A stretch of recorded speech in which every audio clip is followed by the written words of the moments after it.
Come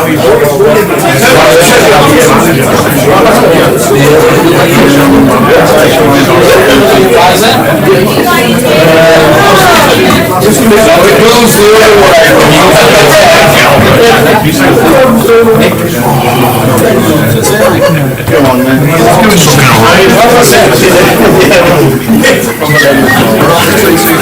Yes, I'm saying that.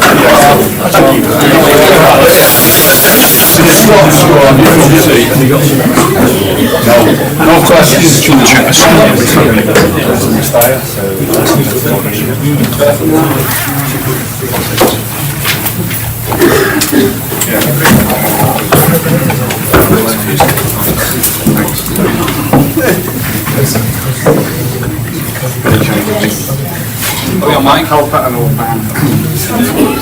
Evening everybody, welcome to the informal meeting for CFU members. It's a short agenda, but there's probably quite a bit of detail in here, so I'll go through the agenda. So we've got an update from Jim on where we're at with football, an update from Mike Vickers on where we're at with scholars, Nick at the end is doing a bar and kiosk update, and Neil is doing an update on finance and where we're at. And just a reminder to everybody, the AGM for 2025 is Thursday the 27th of November. You'll get many more reminders, don't worry about that, but probably got 2 or 3 more tonight. We've also got a guest speaker, which is John Hunter from the sales team as well. I'm not sure where we're fitting John into the agenda, but let's start with Jim and let's get going. Jim. Good evening. So a fairly brief football update from me this evening. So we're just kind of 6 weeks into the season. It's probably fair to say we've not made the start to the season that we would have hoped, and there's obviously some understandable disappointment around where we find ourselves in the league at the moment. What I would say on that is there's an awful long way to go. You know, we've only played nine league games so far, so 37 games, 900 points to play for, and an FA Cup game coming up this weekend, which is always a competition that we put a great deal of emphasis on. I think maybe just touching on perhaps some of the factors that may have contributed to the start to the season that we've made. I think getting to the playoff final last year meant that our season was extended by nearly 5 weeks, which I think, realistically has probably meant that we were a little bit behind the 8 ball with some of our planning, because it's very difficult to plan when you don't know which division you're going to be in. There's decisions around recruitment, decisions around retention, budgets, lots of moving parts. And whilst we've tried to work as diligently, as quickly as we could, inevitably some other clubs were able to plan sooner than we were. We're able to make offers to players, and we're able to perhaps steal a bit of an advantage on us.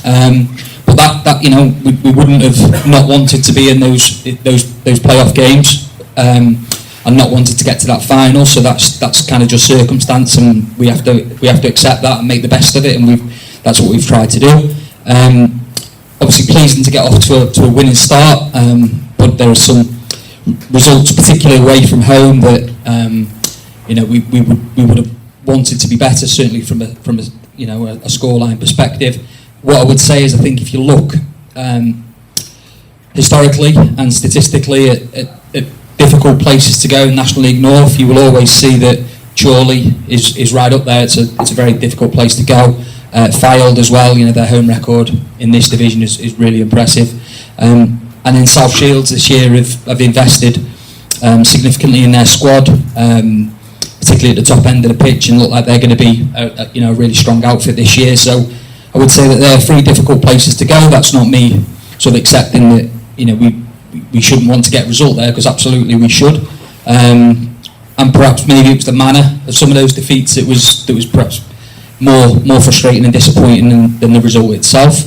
I also think, and I'm not going to use the word that we've been unlucky, but I think because everybody has the same challenges over the course of the season, but I think maybe things have conspired against us a little bit at the start of the season that's made it doubly difficult. So if I think of losing our goalkeeper after 1 game to injury, and having to bring in an emergency goalkeeper, wasn't ideal. I think also, we went into the season with Tom Pearce, who had a really good year last year. We brought in Fernandes and Zanzala to give us two kind of target men options at the top end of the pitch, but there's two games where both of those players were unavailable for injury, which is difficult.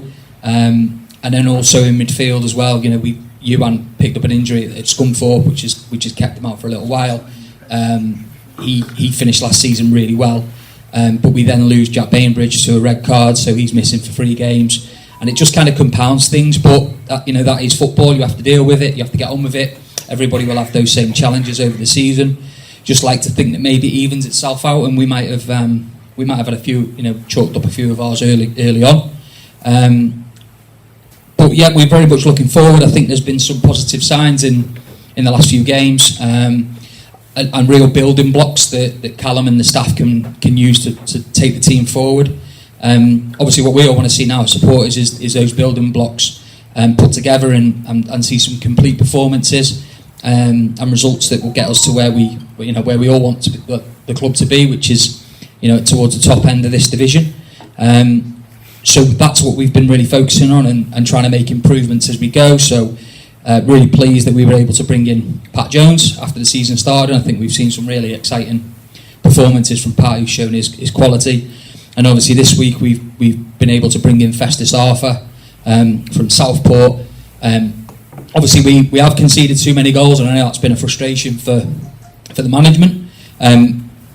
We've been working for the last few weeks really to bring in a new central defender. Thought we were close on a couple of occasions, but just didn't quite able to get the deal over the line for whatever reason. But Festus is a player that has played at higher level. He's a great age. He's a real physical specimen.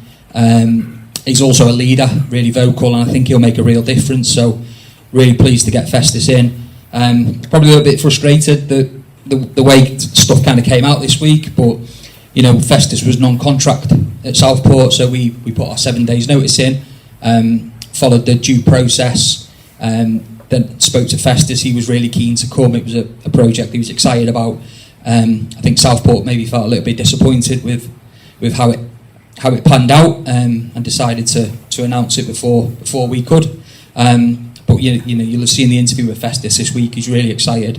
Fortunately, he's cup tied for Saturday, but he'll be, I'm sure, chomping at the bit to come in for the Merthyr Tydfil game. And that's it really for me. I think all I would say is that because of the situation we found ourselves in with the playoffs, I think we always realised that we were perhaps going to improve as the season went on, and particularly from a recruitment point of view, it was important that we could be agile, so that if players became available that we felt would improve the team, that we were able to move and bring those players into the football club. We've done that with Pat, we've done that with Festus, and I think it's probably something we might do again as we get through the season. So that's kind of where we're up to. I think, as I say, a lot of football to be played, a lot of points to be played for, and if we can show the kind of improvement through the next few months that we showed last year, then I still think we've got a lot to be optimistic about this year.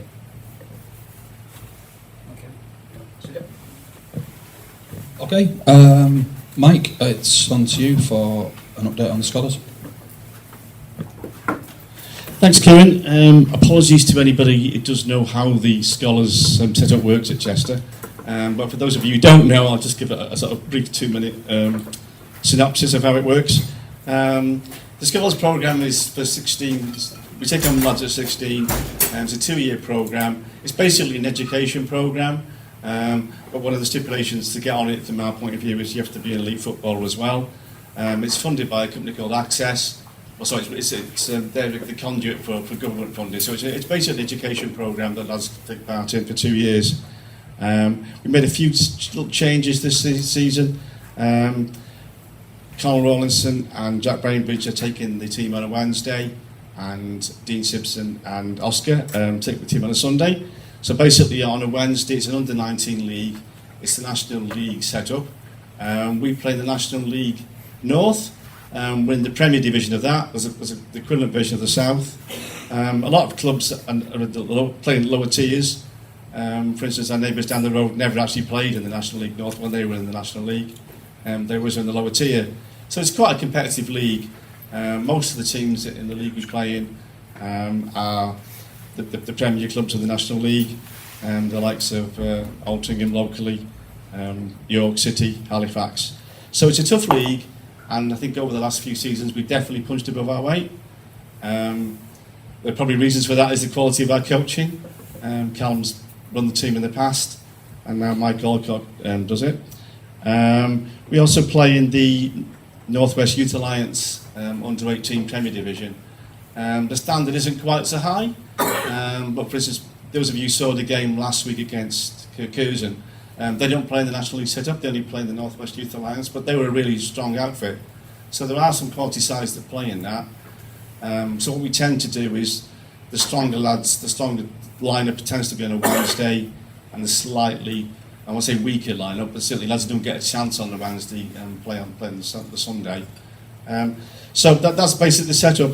The junior section is not necessarily, the link is not necessarily there. In some seasons, it's been quite rare over previous seasons that we've had enough quality coming through the juniors. That's because perhaps people are aware that, but there's no compensation, there's no protection for clubs like Chester, unfortunately, for young players. So they're hoovered up by the league clubs. And should we get a young lad of sufficient quality, we find we quite often lose them to league clubs. We try and make the argument that you're probably better off being a big fish in a small pond, but when it comes to parents' decisions, and whether it's Crewe or Shrewsbury or whoever, then it's difficult to compete with the amount of finance they can put into those things, because they're sort of £500,000, £1 million setups. Ours is more like an 80 grand setup, so it is difficult to compete with that. But over the last few years, we definitely have pushed above our weight. Game at the beginning of the season, it's usually to finish top 3 or 4, and we prioritise the development of players over winning the leagues. Last year we did manage to win the cups in both the North West Youth Alliance, both of them we entered for, not so successful in the league. So yeah, we prioritise development over winning things, but if we can win things as well, that's obviously good to attract people for the next season. So we think it's really important that we sort of finish the top 3 or 4 and show that we've got a worthwhile setup, but we don't necessarily prioritise winning those leagues. The FA Youth Cup's obviously very important to us. Again, our aim is to make the first round proper, so we have to get through 3 rounds of that. Again, anybody who saw the game against Curzon will know that was a really tough game. I'm sure Rochdale will give us a difficult thing, but they're actually played at a lower level than we do, even though they're in the National League. So that, yeah, that's our aim. And obviously, over the years, we've had a lot of players move on from the youth setup for fees to league clubs. We've had a lot of players making up the squad, valuable members of the squad who played a lot of games. So I think the board, and certainly myself, see it as a really important part of what we do. Essential, really, I would say, for a club like Chester to have this sort of setup. And I think we've been lucky over the last, perhaps lucky is the wrong word, but we have the quality in terms of the people employed. Means it's a good scheme and we've done well, and that becomes a little bit self-fulfilling in some ways. You have a good reputation, people come to you because you've got a good reputation, then you maintain the standards. I mean, I'd like to take a few questions, because I know people don't necessarily know how the setup works in terms of, but if anybody wants to ask a few things, we're probably to do it now or later on, Peter. Do it now, yeah? Yeah, if anybody's got any questions. Les, go on. Always me, and I vowed not to ask one. You mentioned about the junior section. Oh, thanks. You mentioned about. Am I on? I can hear you. Yeah. We haven't got that on. Oh. Okay. You mentioned about the junior section. Go ahead. Still not.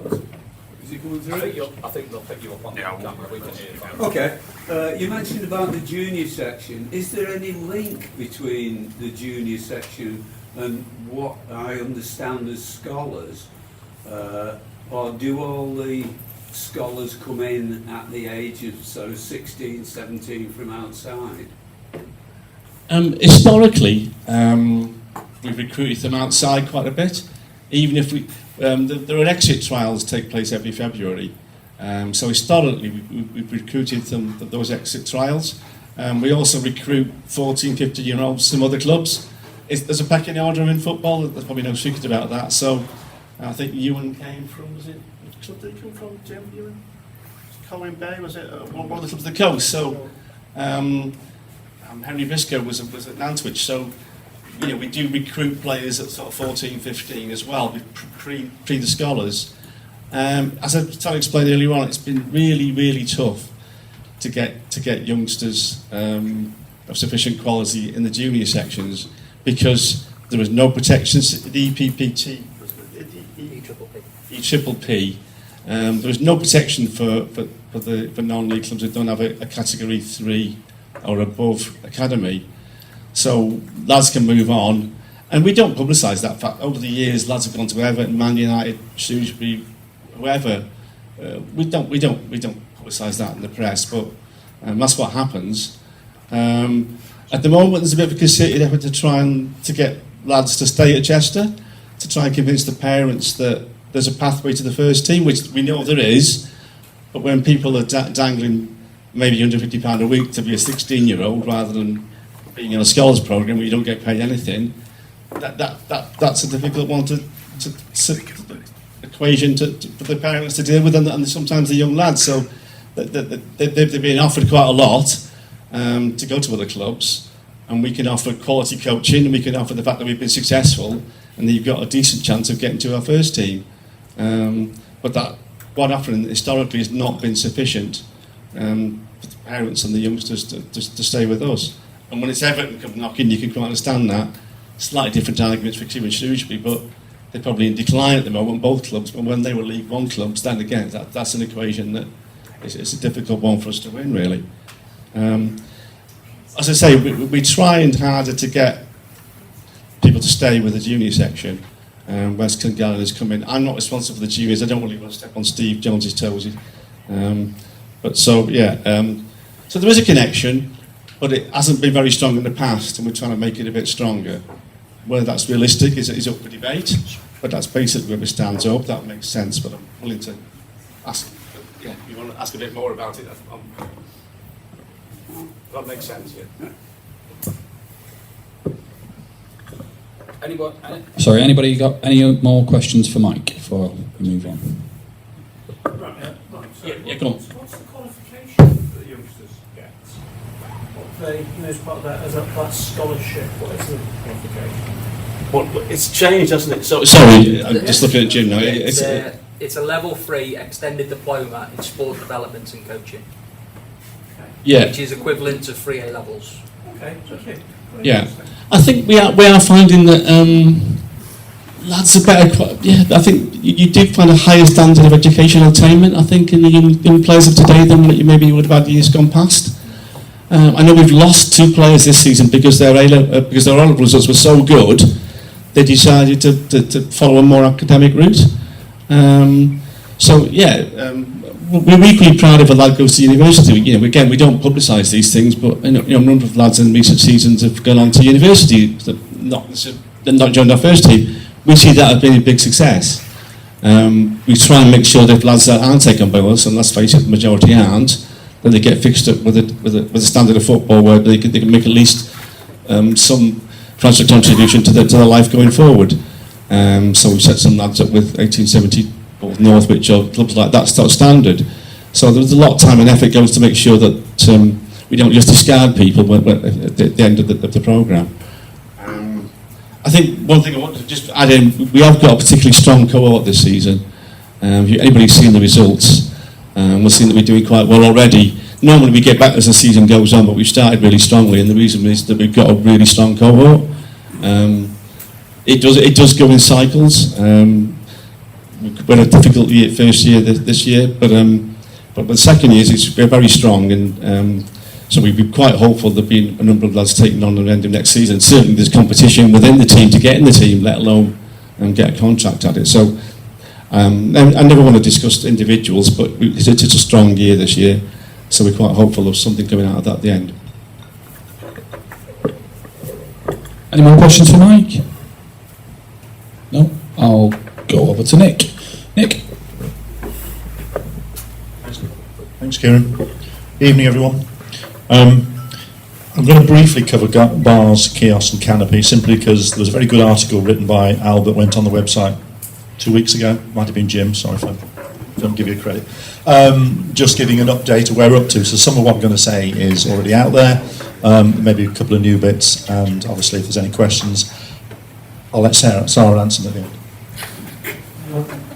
the end. Okay, so one of the biggest changes that we've been through this close season was to bring the bars and the kiosks, for that matter, in-house. That's involved a lot of work by a number of people to make that happen, both in terms of the previous incumbents moving out in as orderly a fashion as we could organise, but also then everything else which enables you to run a bar, whether that's having a contract with a brewery, whether it's having a bar that works and is clean and tidy, and also having staff to serve. All of those things need to come together, and Sarah was appointed end of May, early June, started early June, and she's taken on the role of,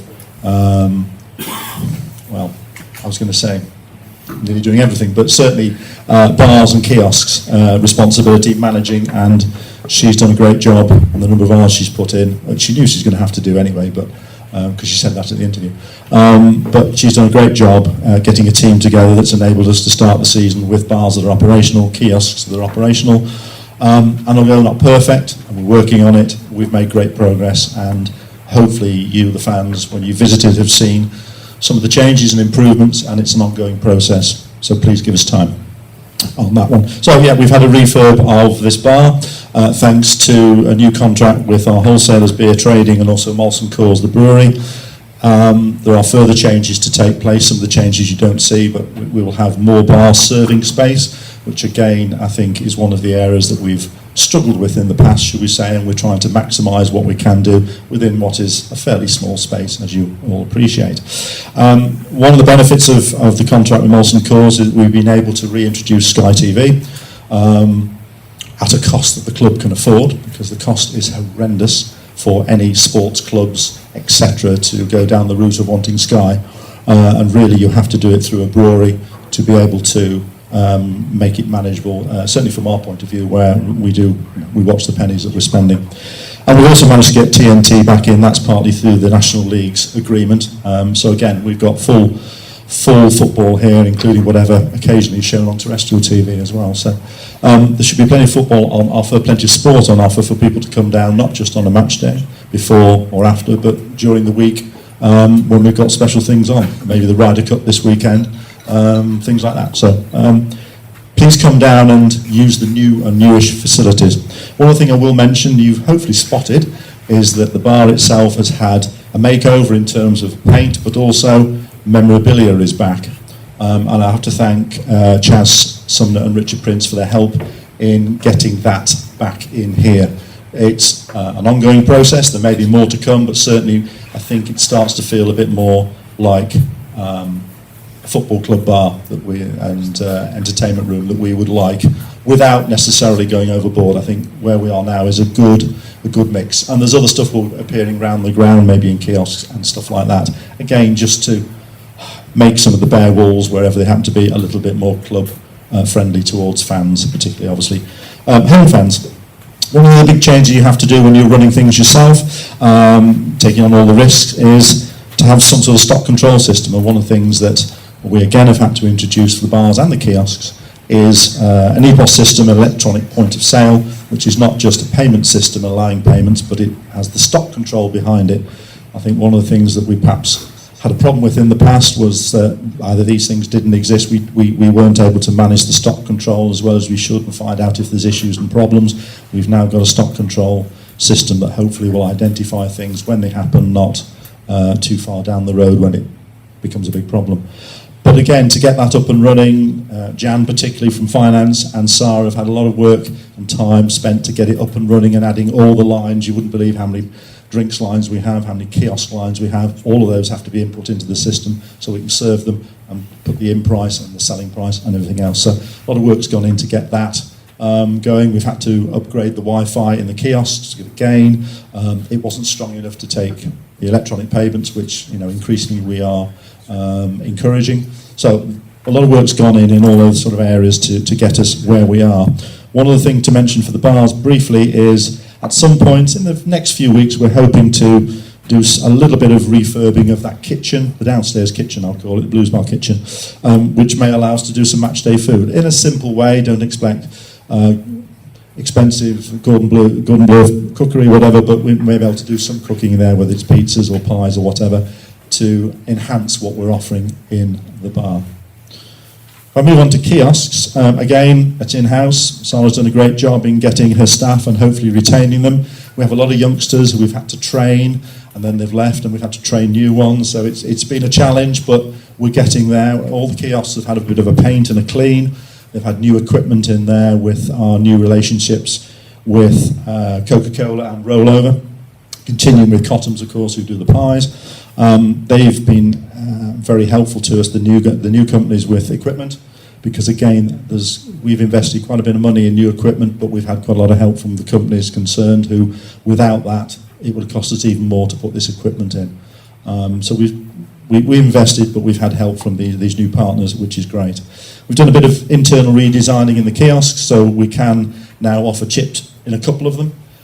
It'd be nice to do it in others, but it is really a matter of space, and obviously kiosk 8, which is the one in this corner of the east stand, and kiosk 6, the far end of the Harry Mack, both do chips, and I think that's been appreciated. If we can do it anywhere else safely, because that's all the issue of space, then we'll look at doing that, but at the moment that's where we are on that. And again, the EPOS system is out there doing its stuff to allow us to do the payments and keep the stock control in place, and the first stock control work was actually completed for the bars, I think, earlier this week, and we're interested in waiting for Jan and the figures to come out to see, hopefully, that things are all good. I think they are, but it's nice to have it in black and white from a system that says that as well, so that'd be good. Finally, canopy.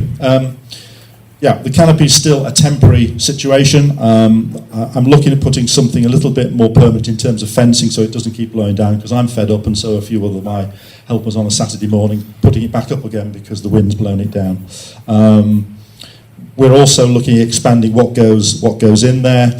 At some point we will have to develop our thoughts and plans, and that process is about to start on a more permanent fan zone, size, contents, how much it's going to cost us to do, opening hours, and also how we can integrate it with the match day ground access, which again has its own issues and problems. We think there are solutions, but we've got to work through them to make sure that they work with all the safety people, etc. So that's something that's on the agenda for the future.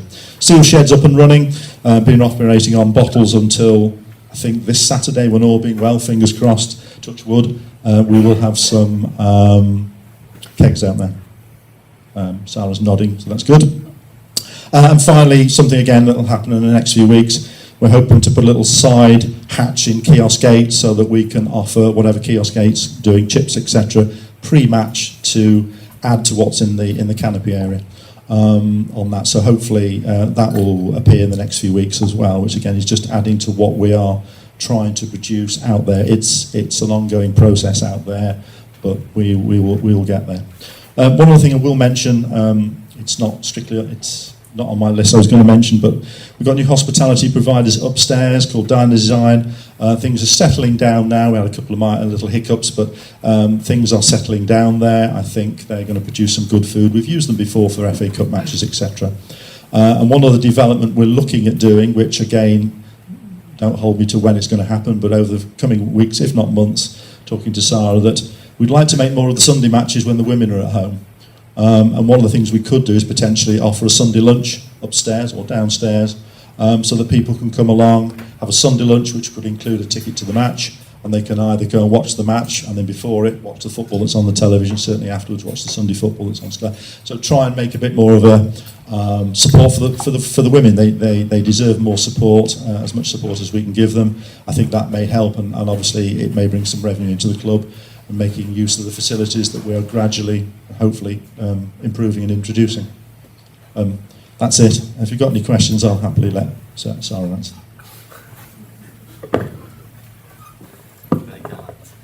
Yep. Yeah, it's just about the number of bar staff on. Last home game, I think, there was only 2 bar staff on here, and it took me over half an hour to get served, which I didn't think was very good. I think one of the issues, Sarah might correct me or add to this, I think We are obviously training new staff. Some of these staff, like any staff, they tell us at 10 o'clock in the morning, 12 o'clock, sorry, I can't come in today. And therefore you've got to find replacement staff. We're still building up a core of, I suppose you call them backup staff, so that when somebody does call in sick, or for whatever reason they call in, we can call other people in. So if we were short on that day, I would suggest that's probably the reason. We aim to have, well, I'll let Sarah answer how many she hopes to have, but she hopes to have more staff regularly working, but obviously we have these little teething problems called staff not turning up, which happens in any organisation. We haven't got the core at the moment to say 3 or 4 spare people to come in necessarily. So you have to bear with us. We are aware that it's something we can improve, and we will do so on that. Is there anything you want to add? Hoping to get 6 to 8. 6 to 8.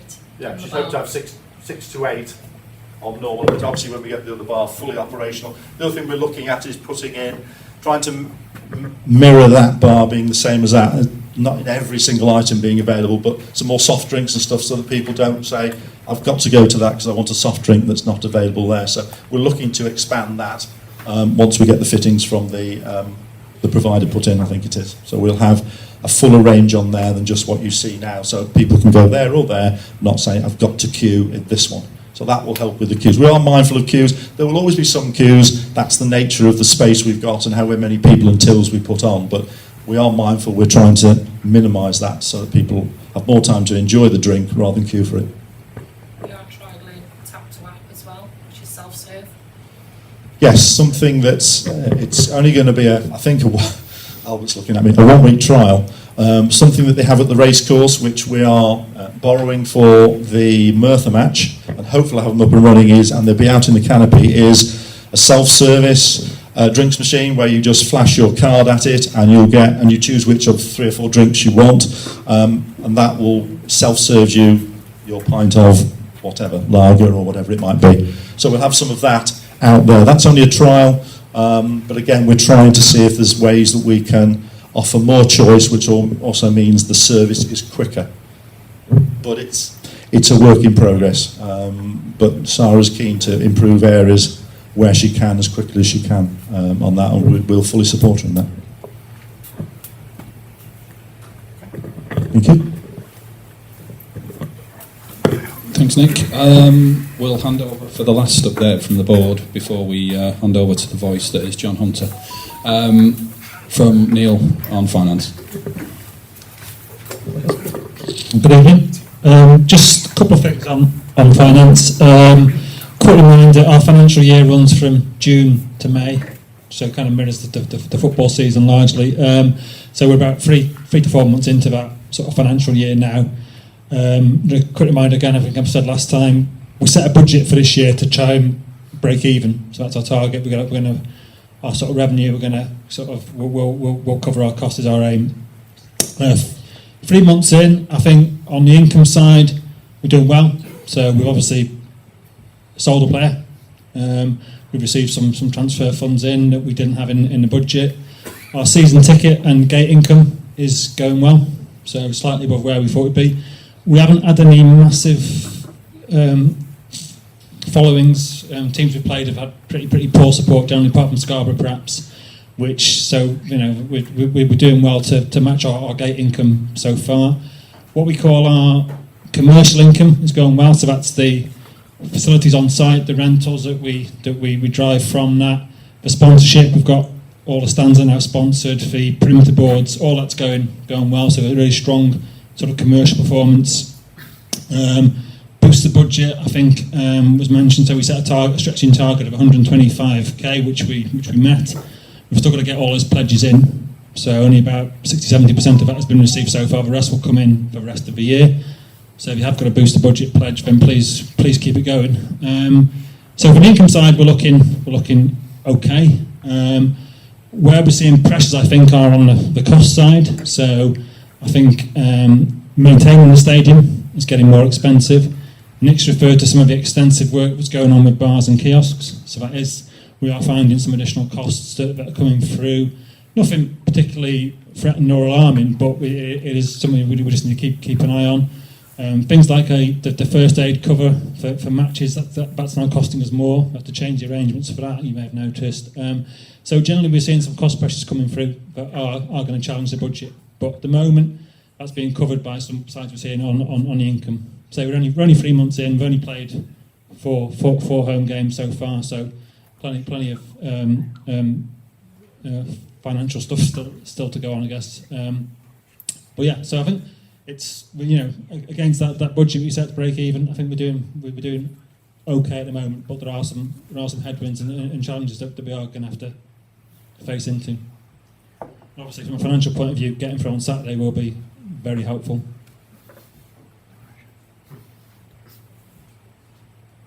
Any other questions on finance?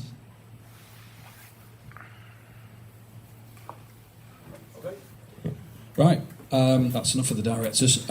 Over to our guest speaker and one of my favourite voices on Seals Live. I can't tell you who my favourite one is. I can tell you who my least favourite one is, though. It begins with Adam and ends in Langham.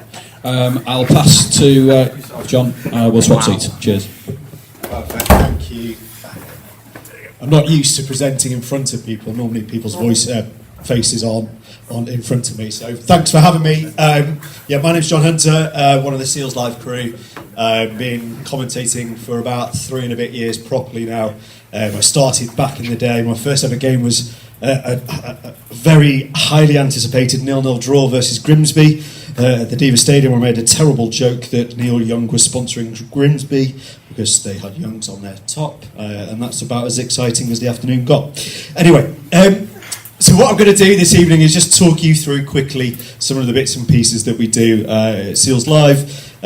First of all, we want to say a huge thank you to everyone that donated in the summer for the fundraiser. We were blown away.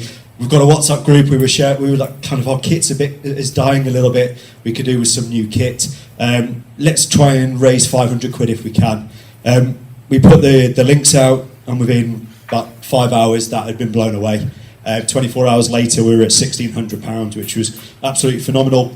Big thank you to everyone that donated for that. And that allowed us to invest in the kit a little bit more and hopefully improve on the quality of commentary, not necessarily the voices, but the actual sounds that are coming through.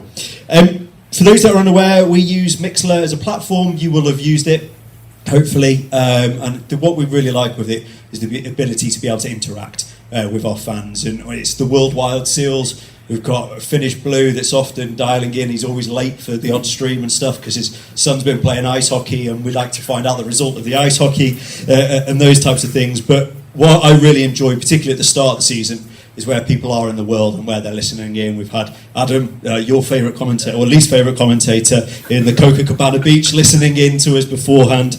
I've just got this vision of him in his Speedos listening to us, which no one really wants. A bit too much information.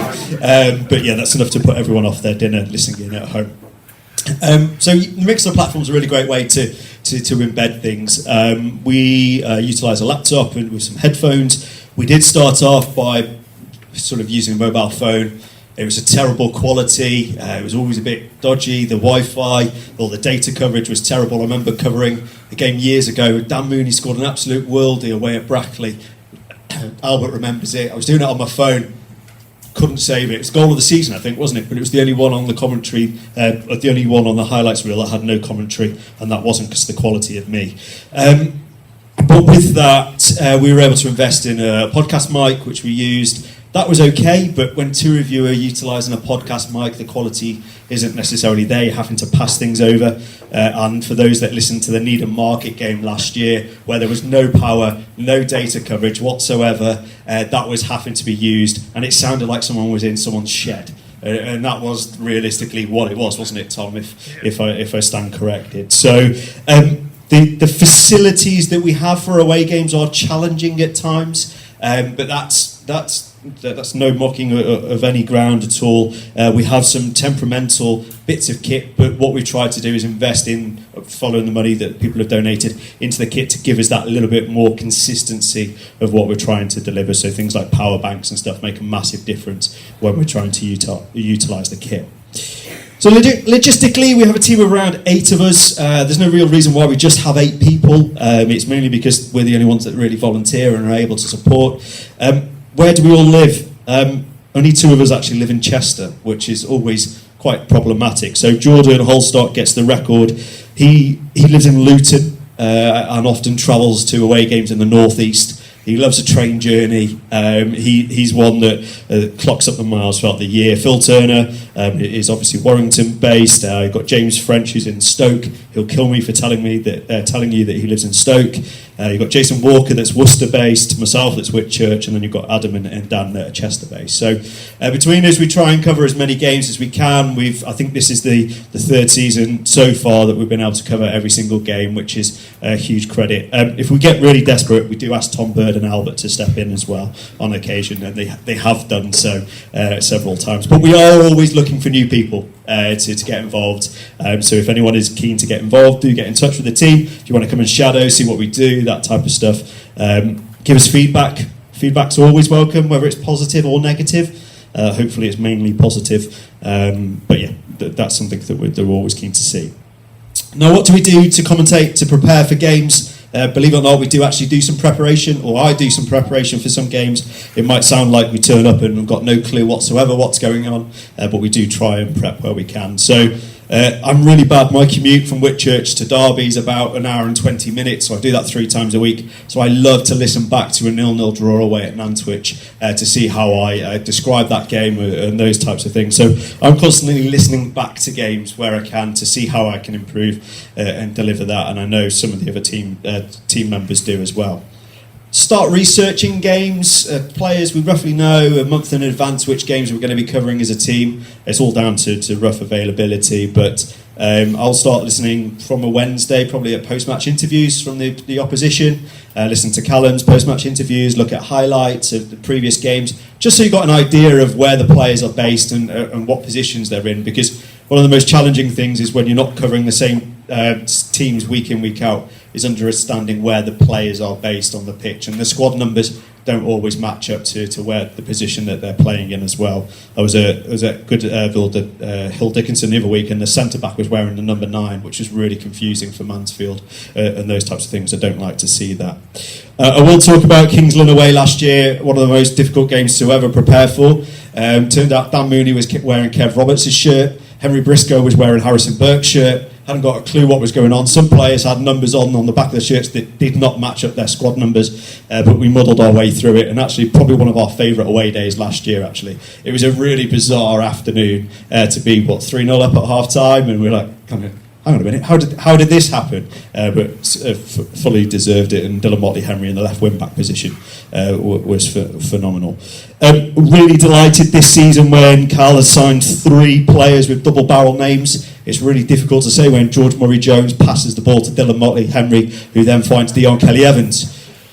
Quite difficult at times. I can't wait for the next few players to sign for us, and hoping that they're not double-barrel names. But pronouncing names can be tricky at times. We often try and pronounce, I listen to them in the mirror, that kind of stuff, and we do get them wrong. There's one, the former number 9 of Buxton, who I still can't pronounce. I still say the number 9 because I just couldn't pronounce his name, and sometimes those difficult players that come in. But the research does take place, lots of stats. We tend to have spreadsheets. We have different ways of doing things. Personally, I love Excel spreadsheets and have all of my players for the opposition and for the Blues on a spreadsheet. Pull that together when we get the team news and have that on the screen in front of me, so I know how many goals this season Ewan Murray has assisted for, or Declan Weeks has provided his 24th assist of the season, that type of stuff. So you've got that, so you can add that kind of colour, I guess, to a commentary. Delivering a game on the radio to delivering a game on the TV is very different, because obviously visually you can see what's happening. So any errors we make from a radio point of view isn't necessarily obvious to the listener, whereas on the TV sometimes it is as well. What keeps us going? Well, I asked some of our Seals Live commentators, what keeps you going? Where's your best food? Kidderminster, back in the day, the cottage pie was always top tier for everyone. For me personally, and then I was really disappointed 2 years ago, Chorley on a Tuesday night, a great cheeseburger was phenomenal. Had it last year, it was absolutely terrible. I don't know what had gone on, but I was really disappointed. We love a jelly sweet or a squashy in the team, so you might hear us at times or at half-time having a squashy. And a big shout out to Leamington FC for their pick and mix stand. That's a big, big win with the jellied snakes. Everyone loves that. What is it like when we lose? Absolutely rubbish. Is it really difficult to commentate on a game where you try not to be biased, you try and be pretty central if you can to the commentary? Okay, Phil Turner might get carried away when we score, but that's okay, that's Phil Turner. We try and keep it as calm as possible, but there's a few grounds that we've been to as well over the years. I remember going to one ground that is no longer in the National League North. They got promoted last year, but it wasn't the team we played in the playoff final, so I'll let you work that one out. They confiscated a bottle of water when we went in. Okay, so some grounds are really helpful and really happy to welcome us. I remember playing Nantwich away in the FA Trophy. Went to penalties, lost. It was terrible. We lost to York, hadn't we, on the Tuesday night, then lost to Nantwich on penalties. And then before the commentary had ended, the guy just pulled the plug and cut the commentary off. So sometimes that happens. I think he got too excited with the fact that they had qualified for the cup. So match day experience, where are we positioned? Some grounds we're behind the goal, Marine in particular, Radcliffe, you're behind the goal, the old Boston Stadium. It's really difficult to commentate from behind the goal. But then some grounds you go to Kettering. I remember Kettering a few years ago. Albert and I were sat on the old exam desk as I talk it. Game kicks off. I'm doing a solo commentary with my podcast mic, and then the social club decides to empty out as the game kicks off. So for the first 10 minutes or so, couldn't see anything that was going on, but we did manage to get Darren Stevenson to score his first and only goal, I think it was, that season. So it's not all that glamorous for the Blues, really, or for commentating, but one thing to say, it's really enjoyable to be able to provide the comms for everyone. Hopefully people enjoy it. I think at Scunthorpe away we had near enough 4,000 listening in at some point, which was mind-blowing. Sometimes we have the 400 to 500s listening in, and it's a regular crew and it's a regular community. And for me personally, it's a great hobby to have on the side of the day job. I have a very, very supportive wife who's very accommodating, should we say, with in regards to my requests to go up to South Shields on a Saturday. It's either that or she just wants me out the house. But honestly, to be able to provide the stuff that we do is really important. So it's important for all the exiles, it's important for everyone out there. So finally, I surveyed a few people, and asked them what their favourite games were covered. James French was with Buxton away in the snow last year. Some of you all remember Jack Bainbridge curling that one into the top corner and then diving in the snow. Still to this day, I was driving back from work and I can still hear Albert Davis laughing in the background as Jack Bainbridge curls that one in. Adam, everyone's favourite commentator, Scarborough away was Cal's in his first season. Remember that? Was you on comms that day, Ollie? Yeah, your one and only appearance, wasn't it? I think on Seals Live. Charlie Caton running through and putting one in the back of the net.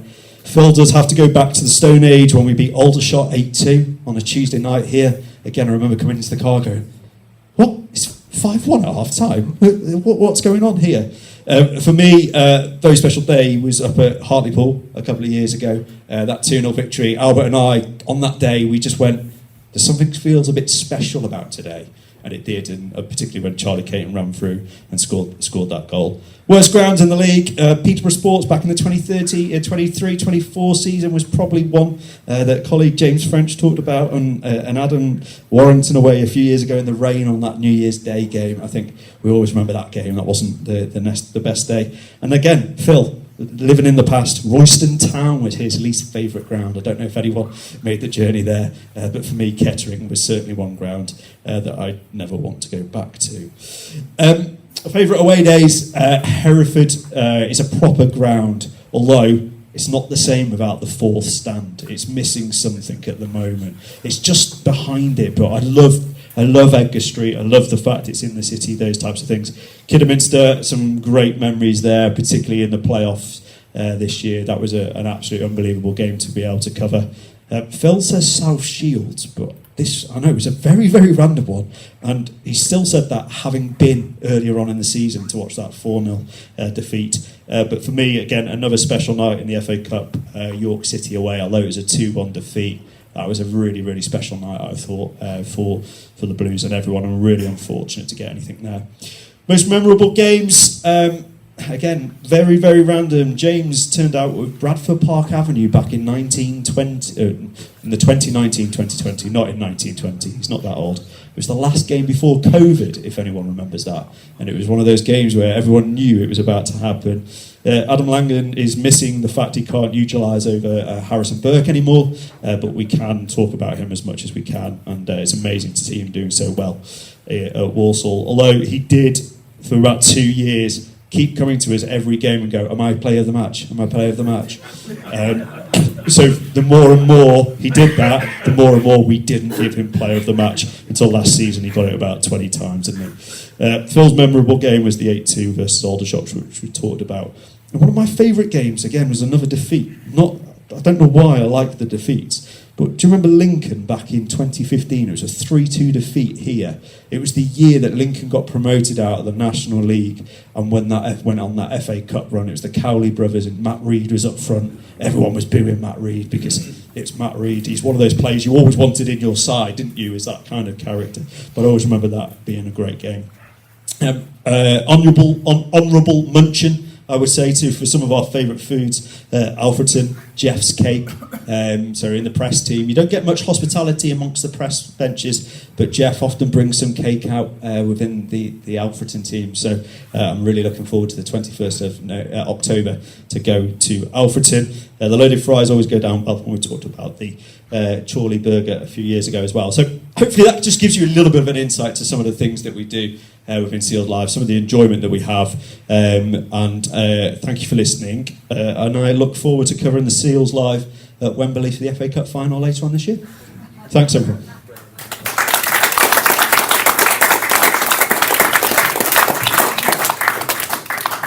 Thank you very much, and thanks for everything you and the team do as well, because when I'm away I'm tuning in, and I'll be tuning in this weekend, I'm afraid, so hopefully Adam's not on. That's it, guys. We'll wrap up for this evening. It's just going up to 8:25. I think the bar's still open if anyone wants a refreshment. Looking at you, Rio. And yeah, we'll wrap up. We'll see you again soon. Cheers. Bye-bye.